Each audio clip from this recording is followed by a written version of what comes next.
Hello प्यारे बच्चों, welcome back to my channel.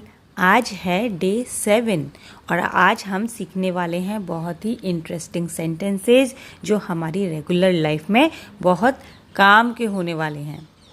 तो ज़्यादा देर नहीं करते हैं और वीडियो को शुरू करते हैं।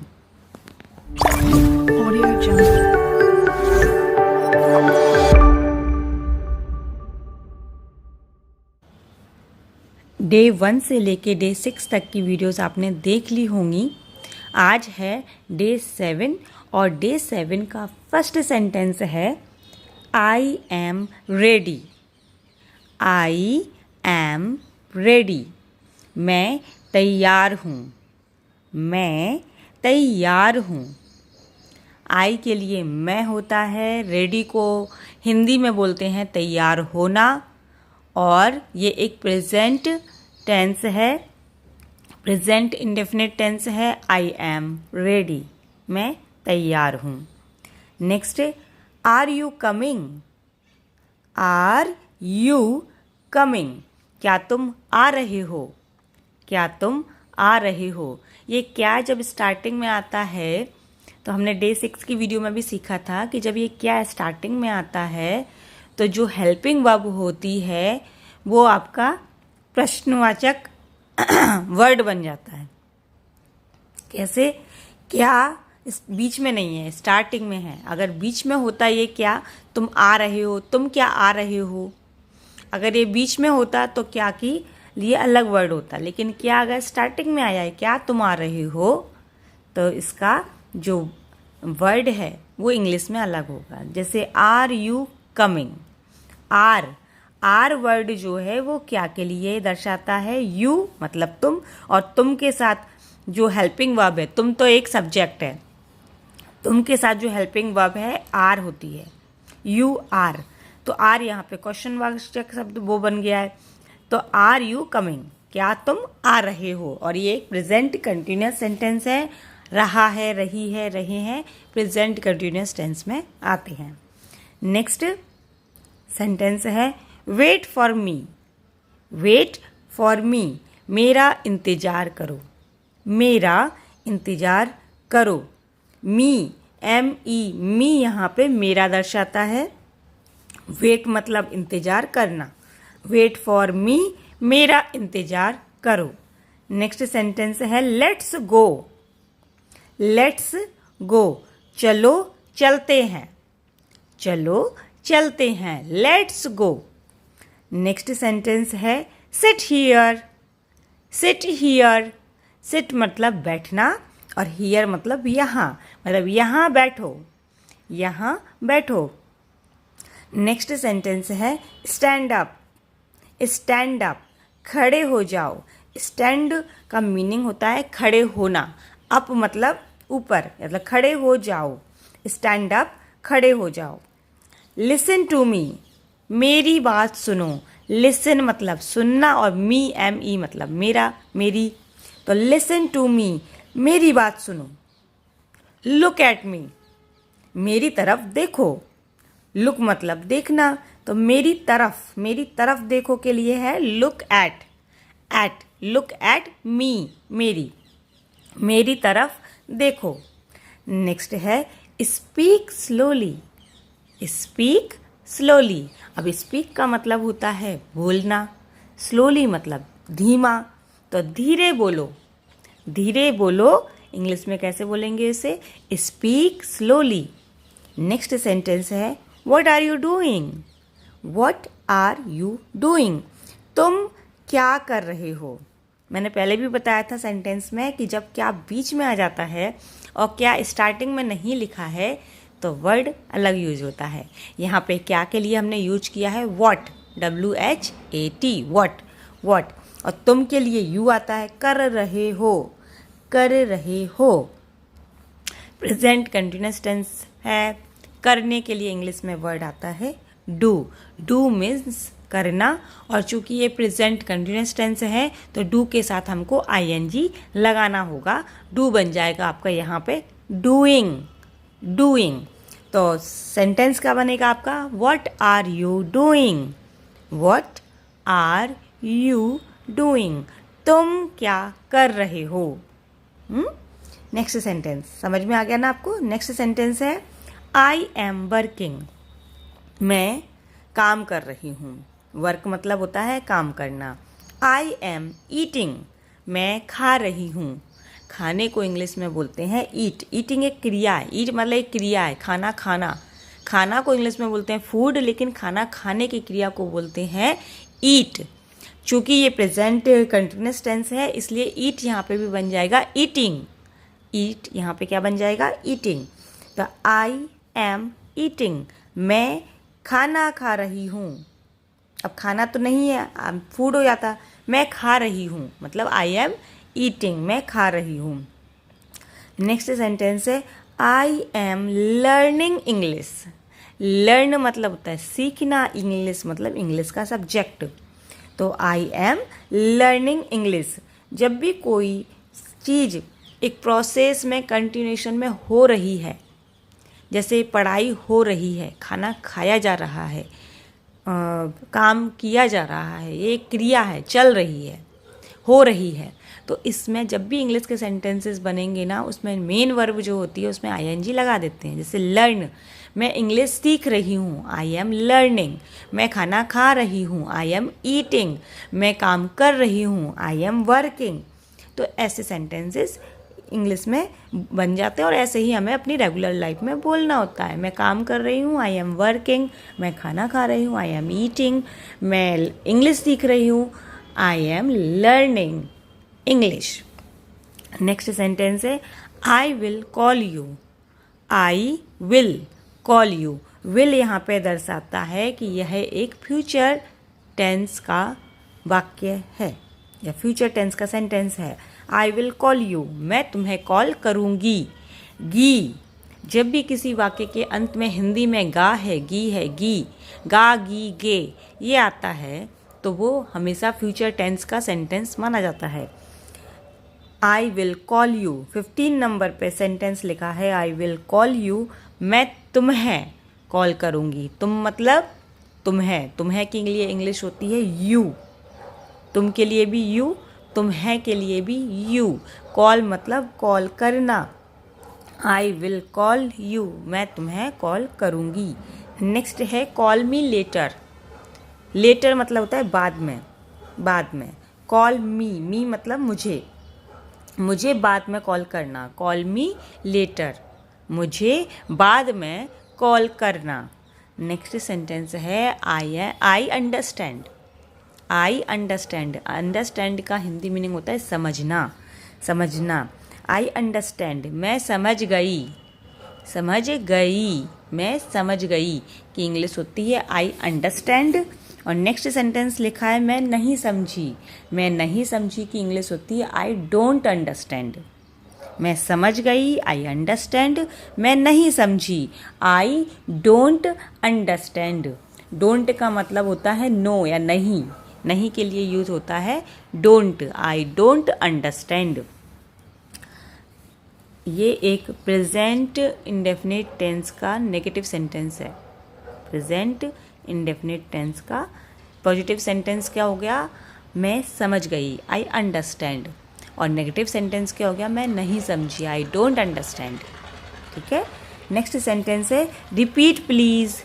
Repeat please. रिपीट मतलब दोबारा, और प्लीज़ मतलब, रिपीट मतलब बोलना, और दोबारा प्लीज़ मतलब एक रिक्वेस्ट करना। रिपीट प्लीज़, दोबारा बोलो, दोबारा, दोबारा बोलो, रिपीट प्लीज़। नेक्स्ट सेंटेंस है से इट अगेन। से इट अगेन। अगेन का मतलब होता है फिर से।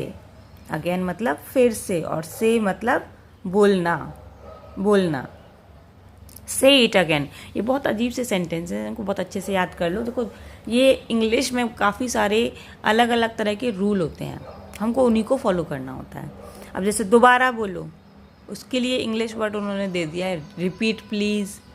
लेकिन फिर से बोलो, तो इसके लिए बोलने वाले वर्ड की क्रिया हमने यूज की है, दैट इज से। से मतलब होता है बोलना। से इट अगेन, से इट अगेन। अगेन मतलब फिर से। नेक्स्ट सेंटेंस है दैट्स गुड। दैट्स गुड मतलब that is good. That is good को हम इंग्लिश में शॉर्ट में बोलते हैं दैट्स, एक अपोस्ट्रोफी एस लगा देते हैं, जिसको नॉर्मल सेंटेंस है that is I S is good, जिसको हम नॉर्मल बोलचाल भाषा में बोलते हैं दैट्स गुड। इसकी हिंदी होती है यह अच्छा है। यह अच्छा है, दैट्स गुड। दैट्स ग्रेट, यह बहुत बढ़िया है। यह बहुत बढ़िया है। अच्छे से और अच्छे होने को हम बोलते हैं ग्रेट। ग्रेट, अच्छा मीन्स गुड, बहुत अच्छा ग्रेट, ठीक है। दैट्स गुड, यह अच्छा है। दैट्स ग्रेट, यह बहुत अच्छा है, यह बहुत बढ़िया है। नेक्स्ट, दैट्स राइट, यह सही है। सही इंग्लिश होती है राइट, RIGST राइट, और WRIGST होता है लिखना, थोड़ा सा अंतर है, तो यहाँ पे RIGST वाला राइट लिखेंगे। That's right, that is right, यह गलत है। नेक्स्ट सेंटेंस है 24 नंबर पे, दैट्स रॉन्ग, यह गलत है। गलत की इंग्लिश होती है रॉन्ग और सही की इंग्लिश होती है right. That's right and that's wrong, यह गलत है। नो प्रॉब्लम, कोई बात नहीं। नो प्रॉब्लम, जब भी आपको किसी को बोलना है कि चलो कोई बात नहीं, तो बोलेंगे that no problem, no problem. Next sentence है डोंट वरी। डोंट वरी, चिंता मत करो। मत करो की इंग्लिश होती है डोंट, DONT। जब भी आपको कोई ऐसे सेंटेंसेस बोलना है जिसमें आखिरी में हिंदी में आ रहा है मत करो, ऐसा मत करो, वैसा मत करो, वो मत करो, ये मत करो, अगर ऐसे सेंटेंसेस आ रहे हैं तो इसके सेंटेंसेस की इंग्लिश में स्टार्टिंग हमेशा डोंट से होगी। डोंट, डोंट वरी, अब चिंता मत करो। चिंता की इंग्लिश होती है वरी। तो जो चीज़ आप बोल रहे हो कि ये नहीं करो, उस वर्ड को हम लास्ट में लिख देते हैं इंग्लिश में, ऐसे बोलते हैं हम। डोंट वरी, चिंता मत करो। डोंट गो, मत जाओ, जाने के लिए हो गया ना, मत जाओ, वहाँ मत जाओ। डोंट गो देयर, तो ऐसे सेंटेंसेस बनते हैं, डोंट से ही स्टार्ट होंगे। डोंट वरी, चिंता मत करो। नेक्स्ट है बी केयरफुल। बी मीन्स होना और केयरफुल मतलब सावधान। तो सावधान रहो या सावधान हो, सावधान रहो, ये इसकी हिंदी होती है। Be careful, be careful. Next sentence है टेक केयर। टेक केयर की हिंदी क्या होती है? ध्यान रखना। टेक केयर, केयर मतलब अपनी केयर, ध्यान जिसको बोलते हैं, रखने के लिए बोलते हैं टेक। टेक रखना, टेक केयर ध्यान रखना। और नेक्स्ट सेंटेंस है I will try. I will try future tense का सेंटेंस है। ट्राई मतलब होता है कोशिश करना। ट्राई का मतलब क्या होता है? कोशिश करना। और विल मतलब फ्यूचर टेंस को दिखा रहा है, मैं कोशिश करूँगी या मैं कोशिश करूँगा। आई will try, I will try.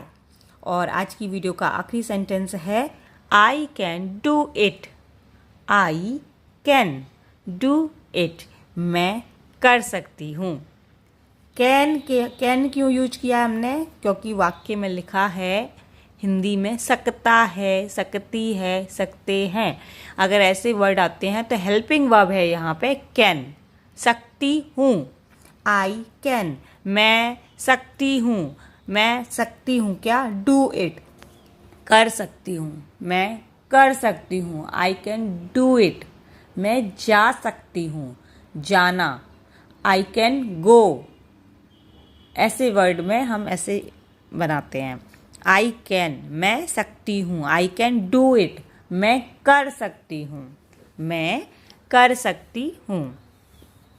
ठीक है, तो आज का हमारा डे 7 कंप्लीट हो चुका है। सारे सेंटेंसेस हमने 1 से लेकर 30 सेंटेंसेस भी आज इस वीडियो में कंप्लीट किए हैं। और ये पहले की वीडियोस से बिल्कुल अलग सेंटेंसेस हैं। हर दिन मैंने आपको अलग अलग सेंटेंसेस दिए हैं और इन सेंटेंसेस को प्रैक्टिस करके आप अपनी रेगुलर लाइफ में इंग्लिश को बहुत ही ज़्यादा हेल्पिंग बना सकते हो, बहुत ही ज़्यादा यूजफुल बना सकते हो। किसी को पता नहीं चलेगा कि आपने ऑनलाइन इंग्लिश सीखी है अगर आप प्रैक्टिकली इन सभी सेंटेंसेस को बार बार रिपीट अपनी नॉर्मल लैंग्वेज में, नॉर्मल बोलचाल में बोलना शुरू कर दोगे। जैसे कोई आपको परेशान कर रहा है, आप इसमें से कौन सा सेंटेंस बोल सकते हो? कोई आपको अगर परेशान कर रहा है तो ऐसे सेंटेंसेस को आइडेंटिफाई करो कि मैं अगर ऐसी सिचुएशन है तो मैं इस सिचुएशन में क्या बोलूँगा, क्या इनमें से कोई ऐसा सेंटेंस है जो मुझे उस समय हेल्प कर सकता है। अगर मुझे किसी को बोलना है कि तुम चिंता मत करो तो तुम क्या बोल सकते हो? इसमें से कोई सेंटेंस है जो आप आइडेंटिफाई कर सकते हो। ऐसे ही एक और सिचुएशन है कि आप किसी को बोल रहे हो कि मेरा इंतज़ार मत करो, मेट्रो के लिए मेरा इंतज़ार मत करो, आप मेट्रो से निकल जाओ। तो ऐसा कोई सेंटेंस है यहाँ पे जिसमें जो आपको वहाँ यूज कर सकते हो। ऐसे अपने कैलकुलेशन करो, ऐसे अपनी माइंड में अपनी इंग्लिश बोलने के लिए इन सेंटेंसेस को सामने रख के आप इन सेंटेंसेस को नोटबुक में लिख सकते हो और उनको बार बार समझ सकते हो। वो आपके लिए बहुत ज़्यादा हेल्पफुल होगा। सिर्फ वीडियो को देखने से, वीडियो को सुनने से आपके शायद प्रैक्टिकल लाइफ में आप पता नहीं शायद उतना यूज कर ना पाओ, तो बेटर है इन सेंटेंसेस को सारे नहीं लिखना है, सारे मत लिखो, जो आपके फेवरेट सेंटेंसेस हैं वो लिख लो और उनको प्रैक्टिस करो कि आज मुझे 24 घंटे में, पूरे दिन भर में, आज मैंने वीडियो देखी है, आज डे 7 है, मैंने सेंटेंसेस सुने हैं अच्छे से हिंदी में और इंग्लिश में, और ये रेगुलर लाइफ के, रियल लाइफ के एग्जाम्पल्स हैं, तो मुझे आज दिन भर में 5 सेंटेंसेस उठाना है और मुझे वो दिन में बोलना है। इससे आपकी इंग्लिश बहुत बहुत अच्छी और बहुत जल्दी इम्प्रूव हो जाएगी। आप मुझे अपना फीडबैक ज़रूर दीजिएगा अगर आप ये वीडियो को स्टार्टिंग से लेके एंड तक देखे हैं और अपनी रेगुलर लाइफ में इनको अप्लाई कर रहे हैं तो। I hope best, I want to give my best. तो वीडियो को अब एंड करते हैं और आप अपने फैमिली मेंबर्स, फ्रेंड्स जो भी इंग्लिश सीखने की कोशिश कर रहे हैं, आपकी हाउस जो भी लेडीज़ हैं जो कि अपने घर में रहती हैं, आप लोग भी अगर इंग्लिश की ये वीडियो देखती हैं तो आप मुझे अपना कमेंट के जरूर बताएं कि आपको कैसे सेंटेंसेस चाहिए जो आपकी लाइफ में हेल्पफुल हो सकें। मैं वो सब लेके आपके लिए आऊँगी और मैं वो सब बना के आपको हेल्प करूँगी। Thank you for watching.